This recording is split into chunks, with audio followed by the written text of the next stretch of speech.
para eventos fora do Brasil em que eu não podia viajar, então eu transmitia assim como a gente está fazendo, mas não nessas circunstâncias em que as pessoas estão em casa por tudo que está acontecendo. Nós vamos falar hoje sobre o tema Desertos passam, mas Deus permanece. Vou falar mais ou menos 30 minutos e vocês podem ir fazendo perguntas aí no YouTube, no canal da Sete, que depois eles vão mandar para mim essas perguntas e nos últimos 30 minutos a gente vai para uma parte de perguntas e respostas, ok? Então eu queria, antes da gente começar, fazer uma prece juntos, para que a gente possa se sintonizar no bem, para que a gente possa estar nesse momento juntos, nessa sintonia do alto, nesse chamamento que nos é feito. Então vamos fazer uma prece.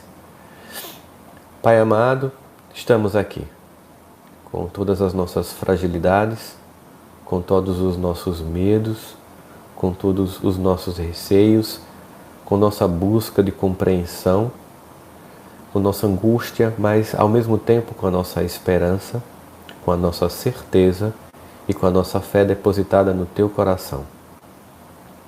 Estamos aqui para afirmarmos o nosso compromisso de sermos trabalhadores da última hora, de estarmos juntos construindo um novo tempo. E apesar de sabermos de tantos avisos que nos foram dados, de que momentos mais tensos do capítulo da transição aconteceria, naturalmente a nossa humanidade, nossa fragilidade nos assusta, nos angustia, e por isso mesmo estamos aqui, para depositar diante de Ti a nossa certeza, para entender que somente uma entrega total é que nos permite ter a paz que precisamos para passarmos por esse momento e sairmos mais fortalecidos. Te agradecemos o Teu amparo, o Teu amor a todos nós. Que assim seja. Bom, então vamos lá. Bom dia a todos e a todas. Estamos aqui fazendo essa fala inicial. O tema de hoje é um tema sobre o deserto, mas antes eu queria fazer um pequeno comentário sobre transição planetária. Não vai ser o tema de hoje. Talvez a gente possa falar sobre esse tema de forma mais profunda numa outra palestra, porque obviamente a gente está sentindo que essa é a questão. Mas eu queria apenas lembrar de duas coisas. No Livro dos Espíritos, na questão 10.16, 1019, Allan Kardec, com a ilustração de São Luís, fala muito sobre esse momento, se haveria ou não um processo de transição, se a Terra poderia ou não vir a ser um mundo melhor. E na Gênesis, no capítulo 18, também aprofunda os esclarecimentos em relação à transformação moral pela qual o planeta iria passar. A questão mesmo, que está na parte quarta das esperanças e consolações, vamos atentar para o fato de onde essa pergunta foi colocada e que subtítulo Kardec dá esse capítulo. Quarta parte, das esperanças e consolações. Então, na verdade, a transição, ou seja, as mudanças, elas refletem a nossa necessidade de esperança e consolação. Ao mesmo tempo, nesse capítulo 2, a das penas e gozos futuros. A gente tem aí todo esse sentimento que a gente tem sobre, ao mesmo tempo que tem um momento de dor, mais esperança e consolação. E a pergunta que é feita é: poderá jamais o homem implantar-se na Terra o reino do bem? Ou seja, será que nunca a gente vai conseguir implantar o reino do bem?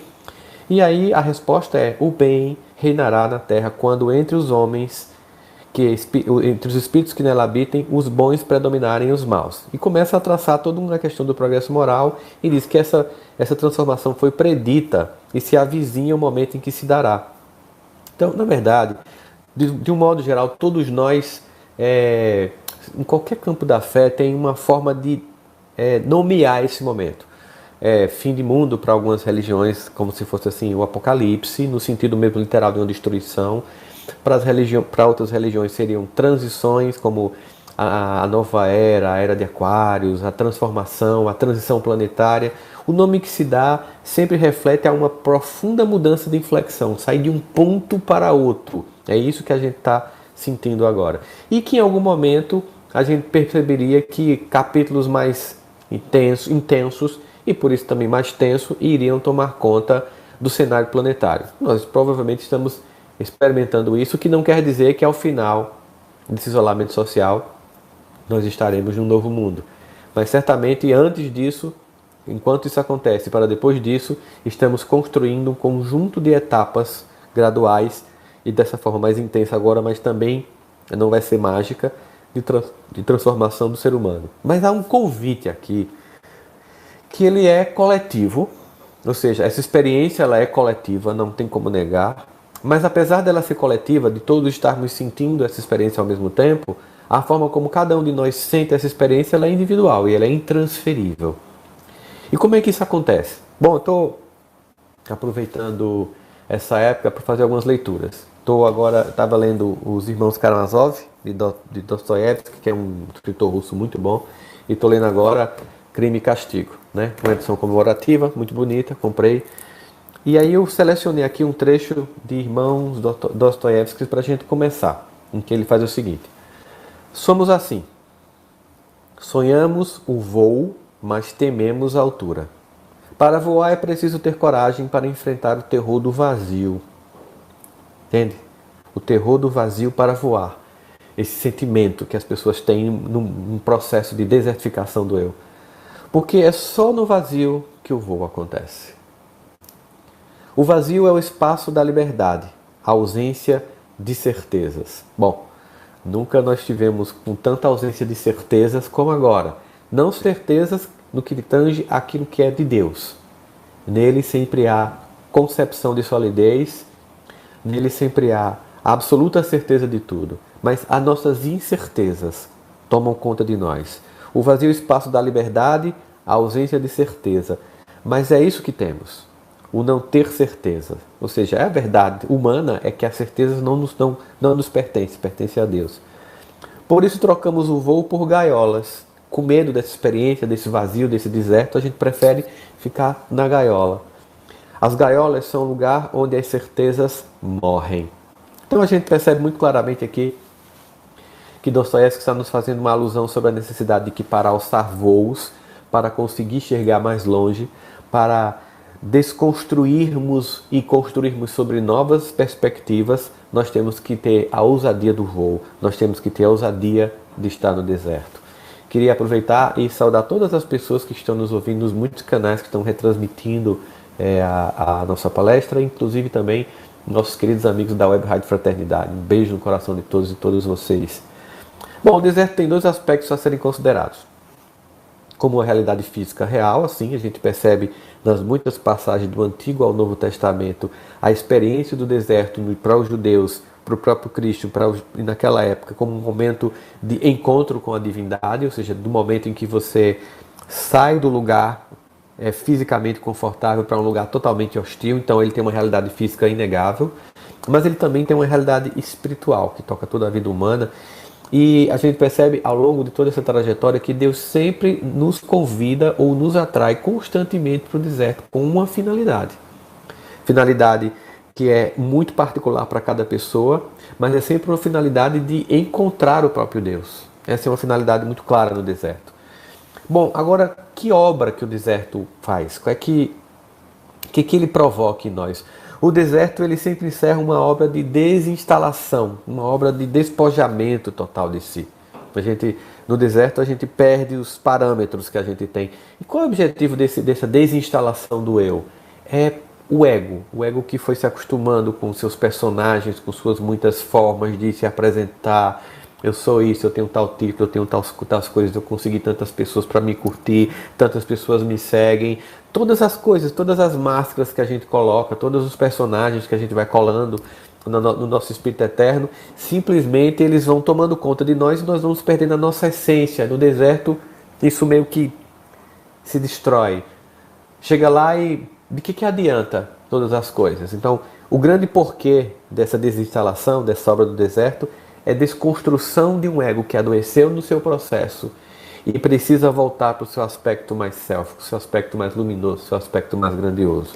Bom, então ele nos leva para dois encontros. Ele nos leva para o encontro com a verdade. Agora, por exemplo, em casa, muitos de nós estamos lidando com a verdade. A verdade, por exemplo, que muitos não estão sabendo lidar com os filhos, mas estavam delegando ou terceirizando para as babás, para as escolas de línguas, para as escolas normais, para o smartphone, para o tablet, para Netflix, para qualquer coisa. Então, muitos estão lidando com a verdade de que não sabem lidar com os filhos. Muitos estão lidando com a verdade de que perderam o domínio, não o domínio, que perderam a capacidade de educar, de orientar, de normatizar os filhos. Muitos estão lidando com a verdade de que o casamento estava precisando ser reavaliado, repensado. Muitos estão lidando com a verdade de como estavam sem buscar a si mesmos, sempre indo para fora, para a balada, para as coisas, para as compras, sem buscar entender a si mesmo. Então nós temos aqui uma necessidade muito grande. O áudio está baixo, gente. Deixa eu ver aqui. Melhorou o áudio para vocês? Eu acho que eu estava... Digam se está melhor o áudio agora, tá bom? Estou tentando ver... ok, vamos lá. Então, esse encontro com a verdade que todos nós estamos sentindo. E uma desestruturação de nós. Há uma desestruturação. A gente está nesse momento e a gente com essa perspectiva de como a gente está se sentindo, como é que a gente está, cada um lidando com as angústias, de um certo aspecto de medo que está passando por todos nós. Ainda existe um aspecto muito, muito forte para todos nós, a necessidade de entender que estamos sendo chamados para uma luta, para travar uma luta dentro de nós. Estamos sendo chamados para um processo. Ninguém vai para o deserto para fazer um acampamento. Ninguém vai para o deserto para curtir, porque ele é um ambiente hostil e de passagem temporária. Todos os aspectos da lei de destruição, que é uma das leis que está descrita no livro dos Espíritos, a lei de destruição, todos os aspectos é que todas elas têm um grau de transitoriedade. Inclusive, essa ideia de ir para o deserto não é para a gente ficar, é para a gente passar. Mas é um chamado para lutar, porque para que a gente passe por lá e saia melhor, é preciso encarar essa luta. Todos nós estamos nesse momento encarando, cada um de nós, uma luta, pessoal. Uma luta que a gente tem que ter. Nós temos uma luta para encarar, cada um de nós aqui nesse momento. Então o ambiente do deserto, ele é propício porque ele reflete a ação de Deus. Aqui, poxa, lá no Salmo 139, Senhor, eu sei que tu me sondas, Davi vai dizer. Talvez no deserto, como em nenhum outro lugar, Deus nos sonde perfeitamente, mas não somente Deus. Nós comecemos a nos escutar. Talvez no deserto, quando as coisas não chamam mais atenção, quando as baladas não chamam mais atenção, quando a euforia das compras não chama mais atenção, quando as muitas distrações que o mundo nos oferece, que a gente compra e que a gente gosta, não chamam mais atenção, finalmente a gente começa a sondar a nós mesmos e esse sondar de Deus fica mais claro para a gente. A gente começa a sentir mais essa necessidade, essa vontade de nos conectar. Então, Deus se apresenta para todos nós. O deserto, ele cria uma nova identidade, porque ele tem como processo de nos desidentificar. Lembra lá quando os judeus saem do Egito para ir para o deserto? Passaram muitos anos vivendo com os egípcios. Eles se acostumaram com os tipos de crenças e rituais e miscigenação com aspectos culturais que não tinha a ver com o avanço que já representava a ideia de unicidade de Deus que os judeus tinham. Passar esse tempo simbólico de 40 anos no deserto, depois de sair do Egito, é para que uma geração inteira se transformasse e voltasse a ganhar sua própria identidade, aquilo que era importante. Então, o deserto, para os judeus, naquele momento saindo do Egito, representou se desidentificar com um conjunto de práticas dos egípcios que não tinham sentido para o povo judeu e para a missão que eles tinham abraçado de esperar a chegada do Messias. Então, tinha que se desidentificar. A pergunta é, nesse momento, desculpem que o nariz está entupido, gente. O que é que Deus está propondo para você e para mim? A humanidade inteira está sendo chamada, mas é um chamamento, embora coletivo, muito individual. O que é que Deus está propondo para nós? O que é que nós temos que abandonar? Que velhas práticas não combinam mais com o nosso projeto evolutivo? O que é que nós temos que nos desidentificar? Com que pessoas nós temos que nos desidentificar? O Web Rádio AX está transmitindo, João Pessoa, tá bom, gente? Um abraço para vocês. Do que nós temos que nos desidentificar? O que a gente tem que deixar para trás? Que aspectos da personalidade, que companhias já não combinam mais com a gente? Que formas de viver, de comportamento, de conduta? O que é que mais eu não posso fazer? O que é que eu tenho que abandonar para quando eu sair desse deserto, sair renovado? Eu tenho que abandonar, por exemplo, ressentimentos tolos, eu tenho que abandonar o ódio, eu tenho que abandonar os rancores, eu tenho que abandonar a mágoa, eu tenho que abandonar a mágoa de uma pessoa específica da minha família, do marido, da esposa, do companheiro, da companheira. Eu tenho que abandonar certos vícios. Esse é o momento de abandonar coisas que não dá para levar para a nova fase que a gente tem que montar e que o mundo está esperando que a gente monte. Nós, trabalhadores da última hora, sabemos que temos que ir renovados. para esse novo momento, porque o planeta vai exigir uma renovação. Lembra a música de Guilherme Arantes, né? Que diz assim: amanhã será um lindo dia da mais louca alegria que se possa imaginar. E diz assim: amanhã, mesmo que uns não queiram, será de outros que esperam ver o dia raiar. Amanhã, a luminosidade alheia a qualquer vontade será plena. Alheia a qualquer vontade. Nós podemos ou não aceitar esse convite. Nós podemos ou não vivenciar essa experiência. E como eu estava dizendo nas últimas lives que eu fiz, não é nem um convite, porque convite a gente pode aceitar ou não. É uma imposição da vida. É um chamado de Deus. Mas a forma como eu vou vivenciar essa experiência, ela é minha, pessoal, é intransferível. Eu posso aprender muito no processo, eu posso apenas me revoltar no processo. Que seja um convite para a gente totalmente construir possibilidades. Por que o deserto é tão importante? Porque ele mostra a nossa impotência. Gente, essa experiência que a gente está vendo agora é de uma riqueza. Claro que ela traz angústia, que ela traz dor, que ela traz medo. E eu sempre, quando eu estou muito assim angustiado, eu paro, fecho os olhos e lembro que existe um Deus que tem um objetivo com tudo que a gente está passando e me entrego. E por que é importante essa entrega? Porque o que acontece no deserto é que ficamos totalmente impotentes. Mas essa experiência, no aspecto coletivo, tem mostrado o quão impotente nós somos. Príncipes, castelos, palácios governamentais, nada está sendo poupado dessa experiência. Nenhuma pessoa com poder humano simples, transitório e tão pequeno diante de Deus está resistindo a essa experiência. Todos estão vendo a impotência. A nossa fraqueza, ela está muito evidente. A gente descobre a nossa fraqueza, ela não pode continuar existindo no deserto. No deserto nós temos que abrir mão de tudo isso. A gente se vê obrigado a simplesmente ter como a única alternativa nessa experiência gritante do deserto, só nos resta Deus.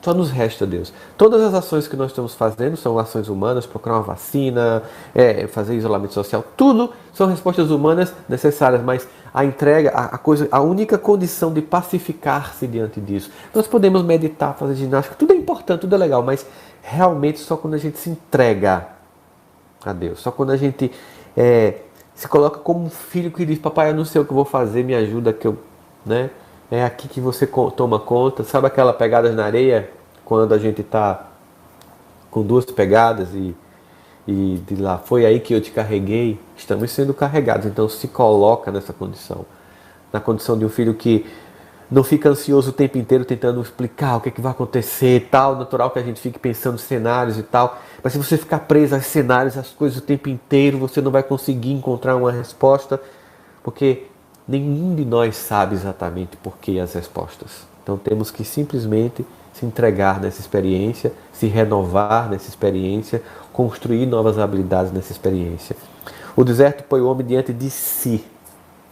A gente fica inerte, gente, privado de todas as nossas forças, das nossas supostas potências, os nossos antigos hábitos. Nada vai fazer sentido. No deserto não adianta falar vários idiomas, no deserto não adianta ter amigos influentes, no deserto não adianta ter dinheiro na conta bancária, no deserto não adianta nenhum tipo de poder, porque diante do deserto nenhum poder nosso representa absolutamente nada. Talvez essa coisa do deserto imenso, em um grão de areia, que nós fiquemos, dê a exata noção do nosso tamanho, e que a gente fica tão pequeno, que a gente só se engrandece quando se percebe filho de Deus. Porque apesar de sermos, sabe, como o deserto, grãos de areia, imagine você olhando para uma duna, né? Olhar uma duna. Será que um ser humano teria capacidade de entender o que se passa num grão de areia de uma duna? Imagina as imagens que a gente vê do deserto Saara. Será que você imagina que um ser humano teria capacidade de perceber a angústia sentida por um grão de areia? Mas Deus sim. Nesse universo inteiro, cada um de nós, como um grão, é percebido individualmente, amado individualmente, é consolado individualmente.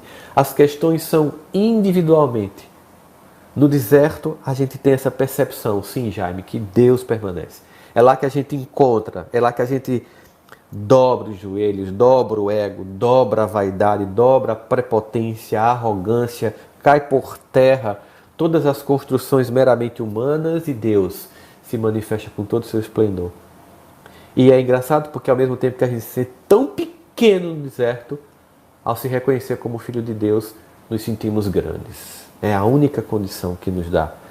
Ao mesmo tempo, a gente tem que no deserto é uma experiência provisória, mesmo que a gente seja chamado temporariamente para se reconfigurar uma experiência transitória, mas provavelmente essa é a maior experiência coletiva de deserto. E embora nós estejamos sentindo esse deserto individualmente, nós estamos assistindo todos nós vivermos essa experiência. Alguns estão tentando fugir, mas todos nós estamos vivendo. Todos nós sabemos que estamos em casa agora e a maior parte da humanidade está em casa agora. A maior parte está em casa agora. E a maior parte está tentando entender essa experiência. A maior parte das pessoas está talvez pela primeira vez tendo contato com Deus.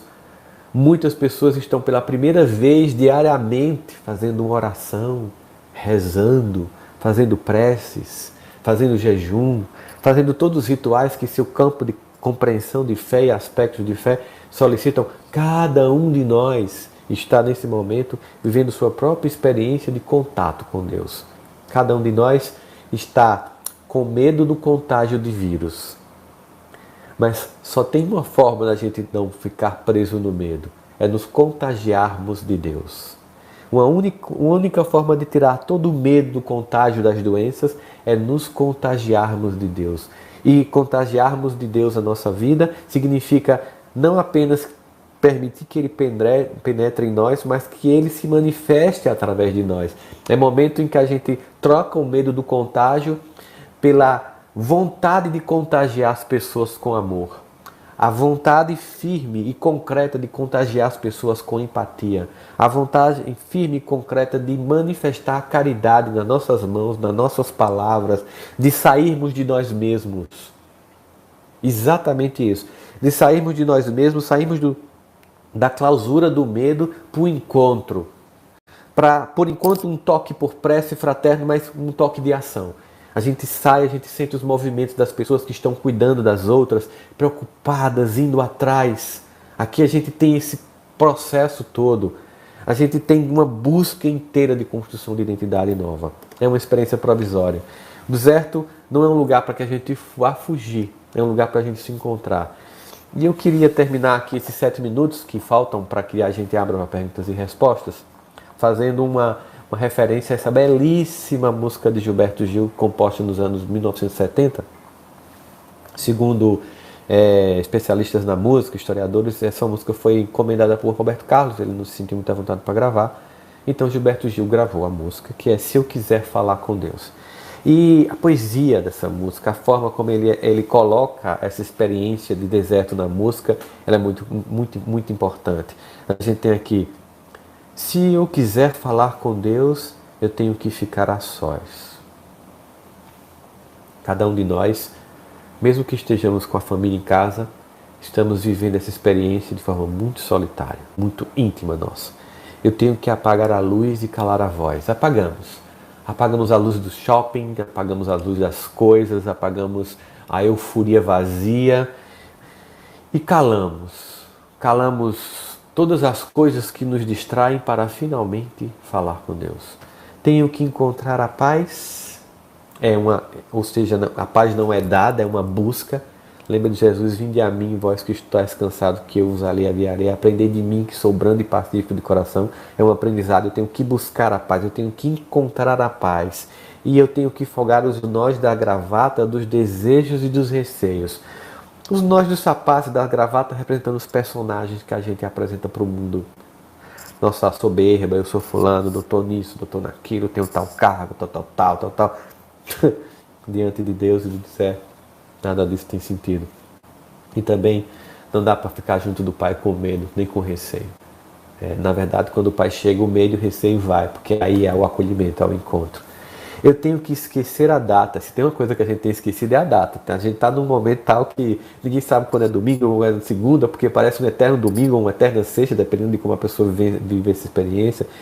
Eu tenho que perder a conta, tenho que ter mãos vazias, ter a alma e o corpo nus.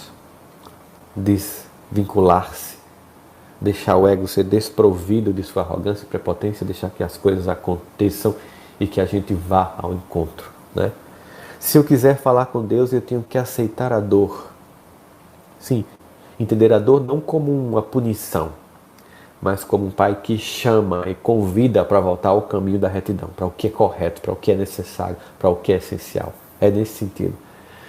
Não, eu estou gripado, fica tranquilo, não é coronavírus não, é porque o ar-condicionado aqui do escritório, ele de vez em quando toca meu nariz, mas aqui nessa parte do apartamento é quente. Se eu quiser falar com Deus, eu tenho que aceitar a dor, eu tenho que comer o pão que o diabo amassou. Todas as circunstâncias da vida, todas as angústias do ser humano têm que ser sentidas nessa experiência. Eu tenho que virar um cão no sentido de um cachorro, eu tenho que lamber o chão dos palácios, dos castelos suntuosos do meu sonho. Ou seja, poxa vida, sabe, essa coisa toda, que essas criações, essas fantasias, somente se eu fosse assim, somente se eu tivesse um corpo assim, somente se eu tivesse cargo assim, somente se eu fosse uma pessoa que tivesse tal conta, tal carro, tal amigos, as pessoas me respeitariam. Todos esses sonhos infantis, do ego, temporário, frágil, a cada existência, eles têm que ser abandonados pelo esse self mais luminoso que nos conecta ao divino, a Deus. Eu tenho que me ver tristonho, é necessário aceitar esse momento de recolhimento, tenho que me ver medonho e, apesar de mau tamanho, de ver toda essa angústia, alegrar meu coração, porque nós sabemos o que isso antecede. Sabe a música Aurora de Tim Vanessa? Bem-vinda Aurora.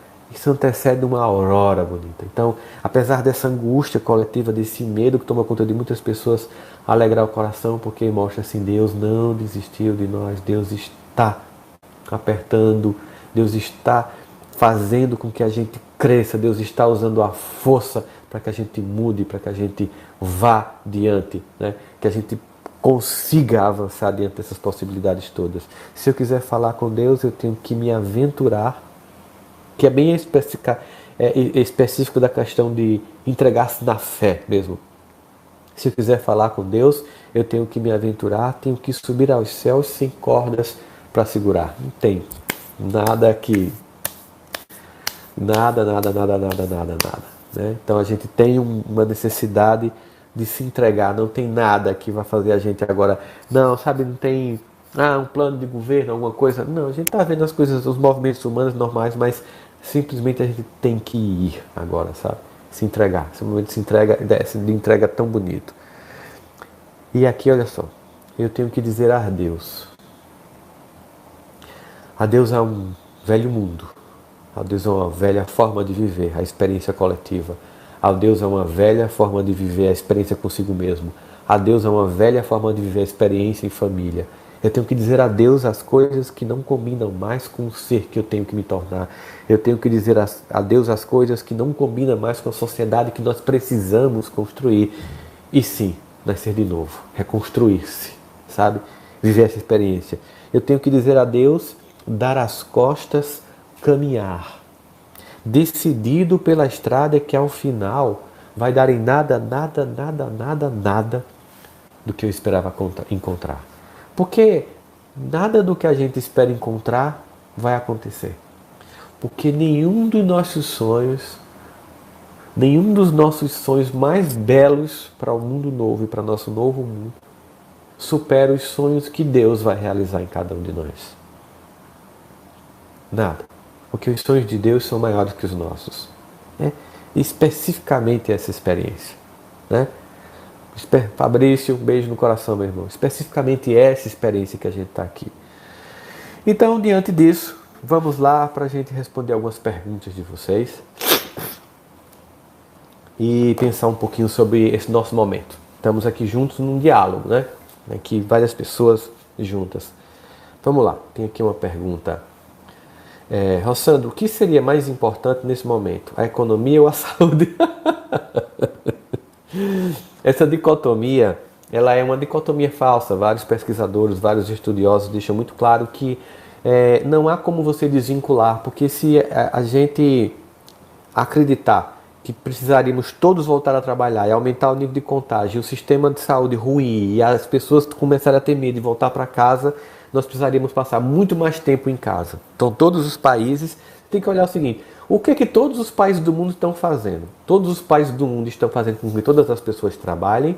Ou todos os países do mundo estão criando sistemas de isolamento social? Pensa nisso. Será que todo mundo está errado ao fazer isolamento social? Será que a experiência da Itália, especialmente do norte da Itália, que demorou a fazer isolamento social e por isso tem passado pelo que está passando, não é uma representação importante para a gente pensar? Não vamos entrar, sabe, nisso como discussão política. O Brasil continua dividido e aí volta essa divisão nesse momento. Não vamos entrar nesse aspecto. Vamos lembrar o seguinte: existe um Deus que está fazendo um convite a cada um de nós.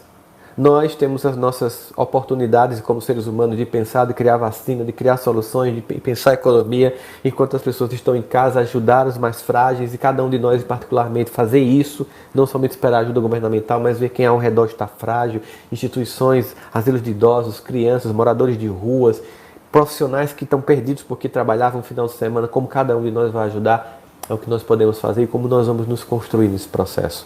Mas não entre nessa dicotomia falsa de que a saúde e a economia são separadas, elas são juntas nesse processo. Bom dia, Cláudia. Aqui você está perguntando o seguinte: mesmo que seja por pouco tempo, que talvez em um mês tivéssemos que voltar ao dia normalmente, sentiremos as mudanças? Cláudia, eu não acho que a gente vai simplesmente chegar e quando terminar tudo isso, todo mundo vai se dar as mãos e cantar Imagine de John Lennon e a regeneração vai se instalar. Não. Não. Mas pesquisadores, filósofos, historiadores, economistas, cientistas políticos, todos são unânimes em dizer: ninguém sabe para onde a gente vai, mas todos são convictos de que nós não voltaremos para o mesmo mundo que a gente deixou quando tudo isso começou. E você pode pegar, por exemplo, a entrevista de Yuval Harari. Yuval Harari, que é um professor de história de Israel, um cara que é uma referência hoje no mundo, é um ser humano assim que é referência, um pensador respeitadíssimo, apartidário, cujas opiniões são respeitadíssimas. Se você pegar todos os grandes investigadores do que está acontecendo, eles vão dizer: ninguém sabe exatamente que mundo será, mas não será mais o mesmo, uma coisa é certa. Eu acredito que muitas pessoas vão voltar melhores.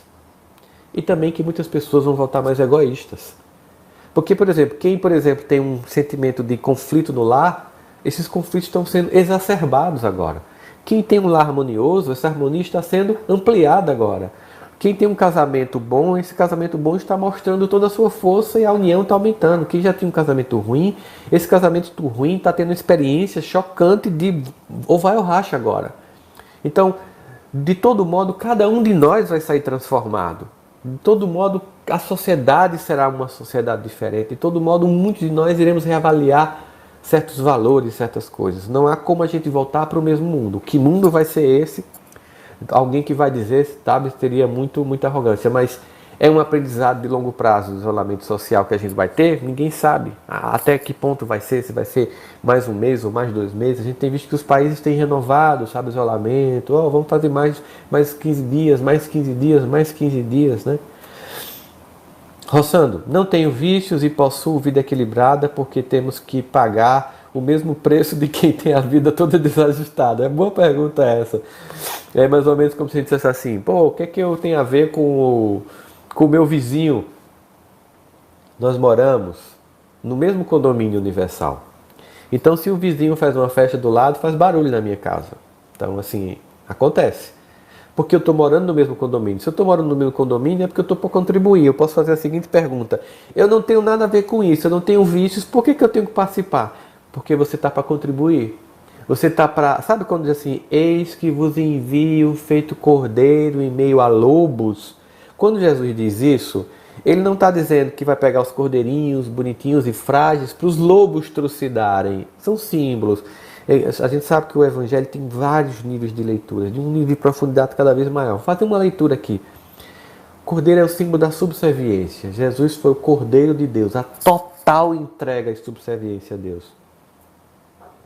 Ele, como Cordeiro que se imola, ele vem para nos ensinar a pacificar o nosso coração, a abrir mão da nossa instintividade de lobos para nos tornar cordeiros, para nos tornar dóceis, para nos entregar a Deus. Então, os que são mais pacíficos, Aceite o convite. Senhor, fazei de mim um instrumento da vossa paz. Onde eu ver ódio, que eu leve o amor. Não que eu fuja do ódio. Não que eu fuja do planeta que está ruim. Que eu fique e faça a diferença. Que eu fique e mostre como pode ser melhor. Que eu veja um casal em desarmonia e mostre como pode ver um casamento em desarmonia. E não, tipo assim, não tem nada a ver com isso. Temos a ver com isso. Estamos todos aqui para, de algum modo, contribuir. Seja sentindo, seja participando para transformar isso aqui. Então não tem como a gente fugir dessa questão, gente. Nessa fase difícil, como se preparar para a perda da vontade de viver? Bom, eu parto do pressuposto que todos que estão nos assistindo nesse canal são espíritas, porque essa não é uma palestra que eu estou fazendo nas minhas redes sociais, que eu preservo como redes sociais de um profissional, para não fazer nenhum tipo de mistura, nem usar o público espírita para as minhas questões profissionais. Então, por isso que eu estou fazendo essa palestra. Eu farei todo domingo de manhã essa palestra, enquanto nós estivermos aí nesse período de isolamento social, através de um canal espírita, que é a TV7, que está distribuindo para vários outros canais espírita. Então, eu parto do pressuposto de que você que me perguntou isso é espírita e que você é reencarnacionista. Então, você sabe que você não morre. Você sabe que tirar a sua vida não vai evitar passar por tudo que nós estamos passando. Não é somente aqui que estamos passando por essa transição, é também no plano espiritual. Não existe como fugir, nós temos que encarar, mas entrega-se a Deus. Se você precisar de ajuda emocional, procurar terapia, muitos estão atendendo online, faça isso. Se você usa medicamento, continue usando, continue consultando a pessoa que te medica, seja o psiquiatra, provavelmente é o mais indicado para fazer isso. Essa é uma batalha sua, é você que tem que enfrentar, como cada um de nós tem que enfrentar, cada um de nós sabe a dor e a delícia de ser o que é, cada um de nós sabe as dores que enfrenta, temos que ficar, temos que encarar, certo?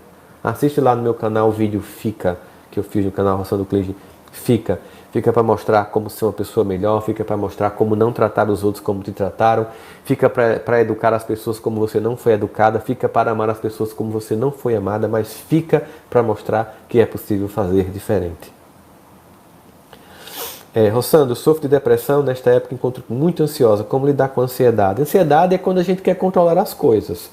E a gente não controla. Esse é o que está acontecendo com esse momento na Terra, é mostrar como a gente não controla as coisas. Quem é que está decidindo? Quem é que está decidindo se vai ou não abrir o comércio? São os governos? Não, é o vírus. Nós não decidimos.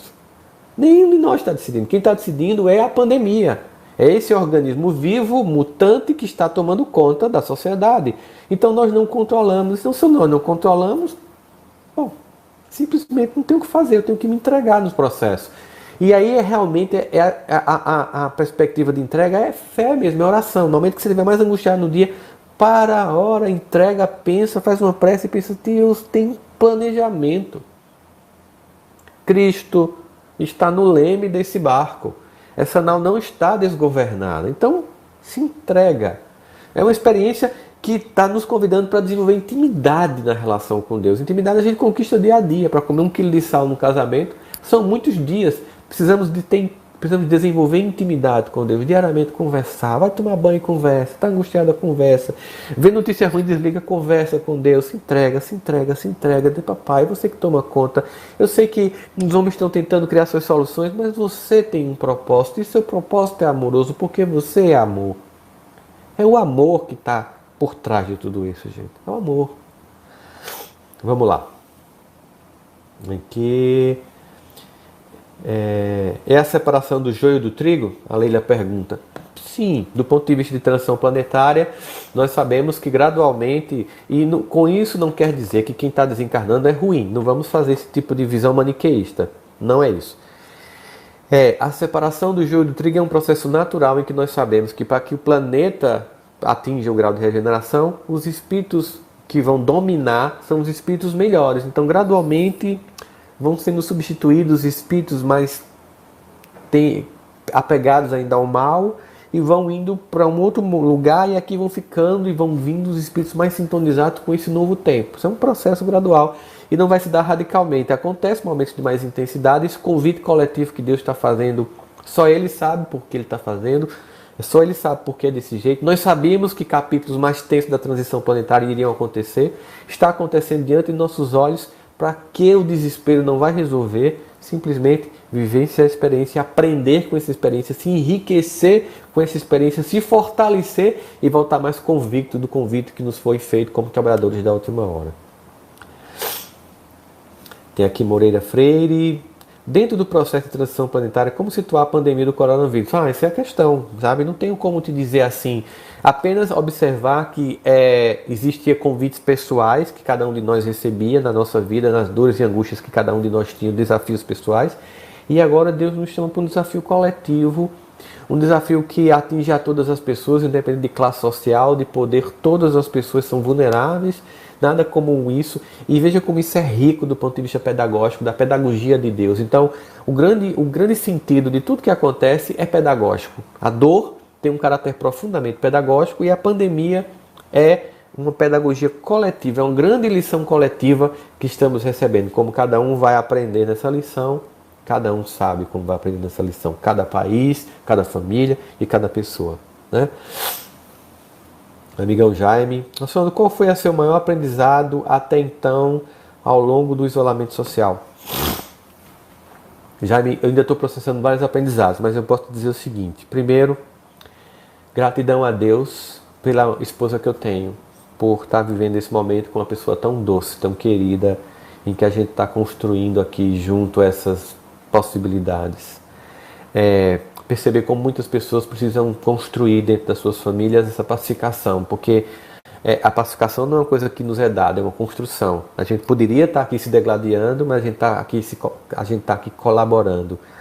Ao mesmo tempo, eu tenho percebido como nós devemos nos ajudar uns aos outros, né? Como de vez em quando eu estou angustiado, eu ligo para você liga para mim, como a gente liga para os amigos, quando a gente faz live com os familiares, mata um pouquinho a saudade. É a importância que as pessoas têm na nossa vida.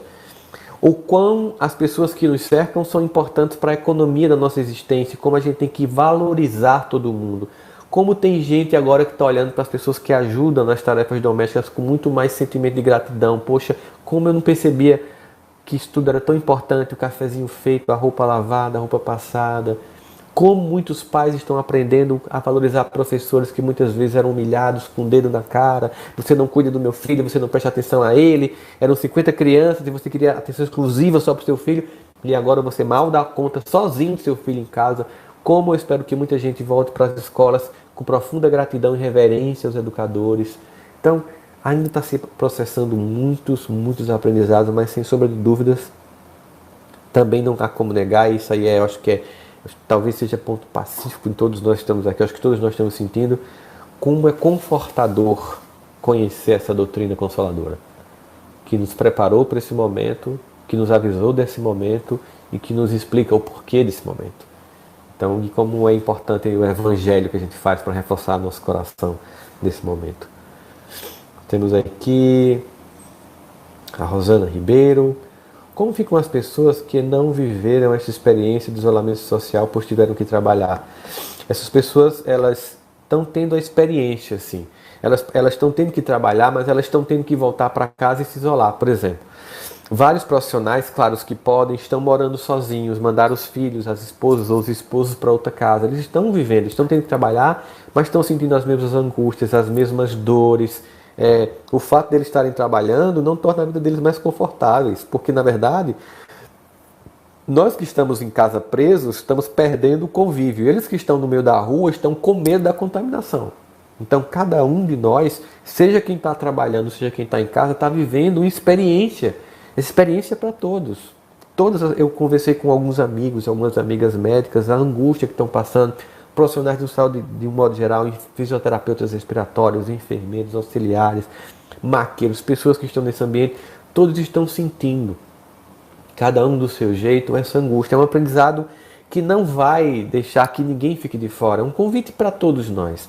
E nós temos que ter muita pressa, temos que cuidar muito das pessoas, policiais, bombeiros, policiais civis, militares, guardas municipais, motoboys, profissionais de saúde, todas as pessoas da área de comunicação estão mantendo essa internet ligada, pessoas que trabalham com a luz, com a água, que tem que continuar indo para os lugares para manter tudo funcionando. Nós temos amigos ou parentes que fazem essas coisas, nós temos que ligar, nós temos que consolar, nós temos que apoiar, nós temos que nos dar suporte, certo? Rossandro, há anos eu venho lutando contra transtornos psíquicos e dependência química. Gostaria de uma ajuda sobre como proceder nos momentos de abstinência e fissuras. Agora tudo vem mais forte, obviamente, porque a probabilidade de você entrar em contato com o vício aumenta muito, deixa você muito mais vulnerável. Então eu queria que você entendesse o seguinte: aproveita esse momento, pede ajuda a Deus, para Ele te ajudar nesse momento. E que você está aqui reconhecendo sua angústia, sua dor. Cada um de nós tem algum tipo de dependência, às vezes não química, mas alguma coisa assim. Desapegar disso. Mas eu espero que você tenha ajuda, que você já tenha procurado um profissional, porque muitas vezes é preciso um medicamento para tirar aquela fissura mais intensa. E você procurar entender, quando a gente falou sobre se desidentificar no deserto, talvez seja uma das coisas que você tem que abandonar agora para seguir mais inteiro para essa transição, para essa transformação pessoal que você está sendo convidado e que nós todos estamos sendo convidados.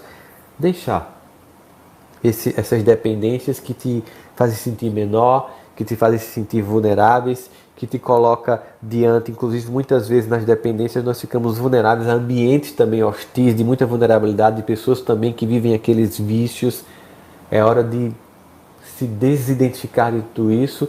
E quando a gente reconhece, diz assim: Pai, eu já tentei tudo o que eu podia, agora me entrego no teu coração, me ajuda a sair. Se entregar, você consegue, tá? Com força.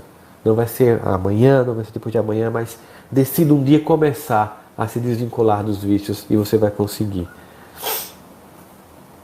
Estamos no período de Páscoa, Rossana. Você acha que poderíamos fazer paralelo da libertação dos velhos hábitos para que nasça um homem novo diante dessa situação? Claro, podemos fazer simbolicamente, sim, né?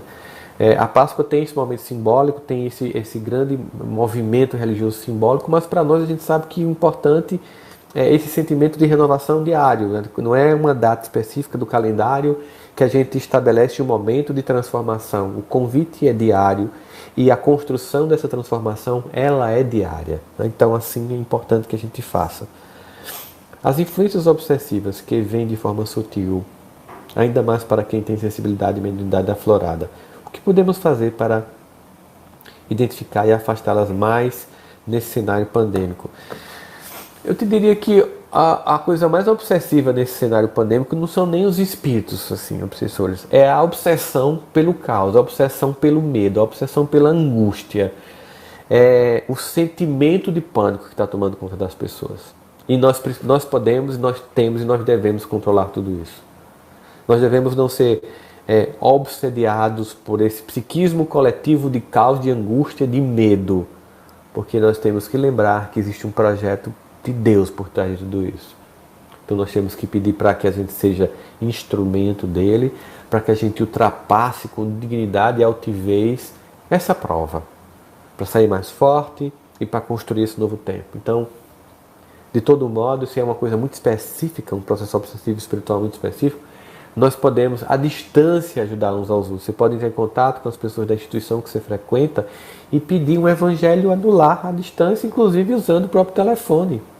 Nós não podemos nos aproximar uns dos outros fisicamente, porque o vírus físico está muito forte aí, mas a espiritualidade chega na tua casa. Então, na medida que você botar pessoas no celular para fazer uma oração, fazer uma prece, uma ajuda para você, a espiritualidade vai estar agindo na sua casa, com certeza. Aqui. As influências obsessivas. Será que está acontecendo arrebatamento como acreditam os irmãos evangélicos? Cada religião vai dar uma explicação. Eu respeito muito como as pessoas leem e veem esse processo, mas eu não vou aqui eu não vou debater isso da perspectiva deles, porque é a forma como eles compreendem. Porque eu não quero parecer que estou fazendo algum tipo de conflito. São percepções. Arrebatamento, na concepção deles, é muito um fim de mundo, e que as pessoas vão para o paraíso, os bons vão e os maus ficam. A nossa compreensão é uma compreensão diferente, que na verdade é uma profunda transição e que o amor de Deus não abandona. Lembrando de Jesus que dizia: nenhuma ovelha se perderá no rebanho do meu Pai. Na nossa concepção, todos nós seremos abraçados no coração do Pai. Danilo Rodrigues, podemos tirar lições de que somos parte de um todo, nesse caso do mundo, e que devemos nos unir não apenas para o coronavírus, mas para a fome, pelo clima, pelas guerras e os outros. Eu acho que essa é a maior lição, sabe, Rodrigo, Danilo, que a gente tem. A solução para isso ela é coletiva, né? Para que se evite novos vírus é coletiva. Existe um TED Talks de Bill Gates, fundador da Microsoft, que há 4 anos previu que isso ia acontecer. A pandemia, de que forma seria e tal. Ele não foi escutado. Ele falou, inclusive, que se naquela época que ele falou aquilo, há 4 anos atrás, todos os governos do mundo se unissem para prevenir uma pandemia mundial virótica, e se gastariam bilhões. E nenhum governo quis fazer isso. Mas ele disse, mas se não se gastar bilhões para prevenir, nós vamos gastar trilhões, que é o que está acontecendo agora, quando a pandemia acontecer.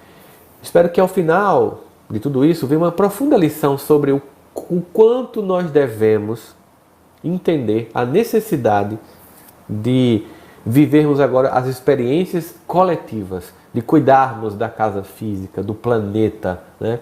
Há uma necessidade da gente cuidar desse planeta, desse lugar que a gente está, de cuidarmos uns dos outros, de entender que a solução que a gente tem agora para todas as nossas questões, ela passa por uma solução coletiva, sim. Vera Souza, as pessoas que estão partindo estão sendo esclarecidas, recrutadas para ajudar o mundo nesse momento de transição?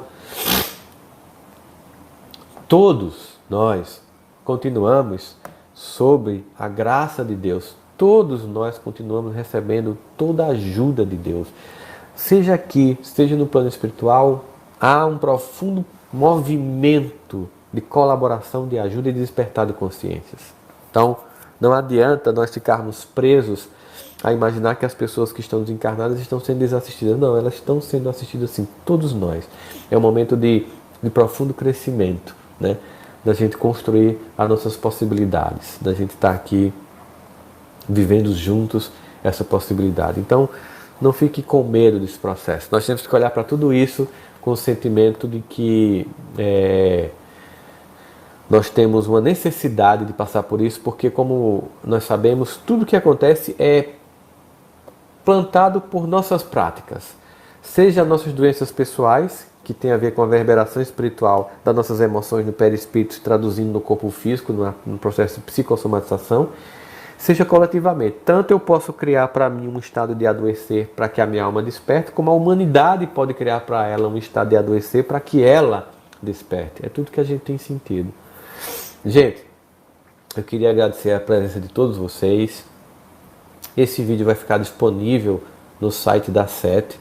A SET é uma fundação aqui de Campina Grande, em que amigos queridos tiveram a ideia incrível de criar um conjunto de pessoas com várias habilidades na área de filmagem, de transmissão, de fotografia. Juntou um monte de gente para criar uma estrutura física muito massa para transmitir os eventos espíritas, não só de Campina Grande, mas aqui do estado. Eles criaram uma fundação, estão criando estúdios, então, que vocês puderem ajudar. Todo esse vídeo vai ficar no canal da SET, ser distribuído para as pessoas que quiserem. Todo domingo eu farei uma live às 10 horas aqui, enquanto nós estivermos nesse processo aqui de isolamento social, aqui pelo canal da SET. Se vocês quiserem sugerir temas ao longo da semana no canal da SET, manda sugestões de temas que a gente pode abordar, certo? Eu acho que essa doação que estão fazendo aí é para a Fundação SET, que eu estou vendo aí algumas pessoas doando e tal, que é uma fundação espírita sem fins lucrativos, que tem como objetivo divulgar o movimento espírita. Podem entrar lá, eles fazem muitas outras ações, tem rádio, tem um monte de coisa. Então, sejam muito bem-vindos. Tem gente de Dubai, gente da Europa, de vários lugares. Um beijo, Cristina, que você está lá. A todas as pessoas, Fabrício aí da Inglaterra, todo mundo que a gente está vendo aí, pessoal aqui do Brasil todo, de várias cidades, todos juntos nesse processo. Mais uma vez, repetindo, domingo que vem estaremos juntos novamente nesse canal, porque nesse canal eu vou fazer uma fala totalmente espírita, porque nos meus canais, para evitar a confusão das pessoas, é uma atividade totalmente profissional. Então vou fazer várias lives, há sim conteúdos espirituais, mas não espírita, já que existem muitas pessoas de outras religiões que me seguem. Por isso eu estou fazendo todas as atividades espíritas pelo canal aqui da SET, tá bom, gente? Um beijo no coração. Vamos reforçar a nossa fé em Deus. Não vamos ficar presos ao medo. Não vamos ficar presos à angústia e ansiedade. Tenham paciência consigo mesmo. Tenham paciência com as pessoas em casa. Nós estamos o dia inteiro oscilando emocionalmente. Tem momento que a gente está super feliz, confiante. Tem momento que a gente está super angustiado e temeroso. É muito natural tudo que a gente está passando. Deus abençoe ricamente cada um de vocês. Deus abençoe ricamente a casa de cada um de vocês. Deus chegue no coração de cada um de vocês. Encontre as angústias, as dores, as fragilidades e as acolha. E também Ele permita que vocês despertem, que cada um de nós encontre o que esse convite tem de pessoal, o que eu tenho que construir em mim, o que esse deserto coletivo me chama pessoalmente para despertar. Um bom domingo, muita paz, beijo no coração de todas vocês e de todos vocês.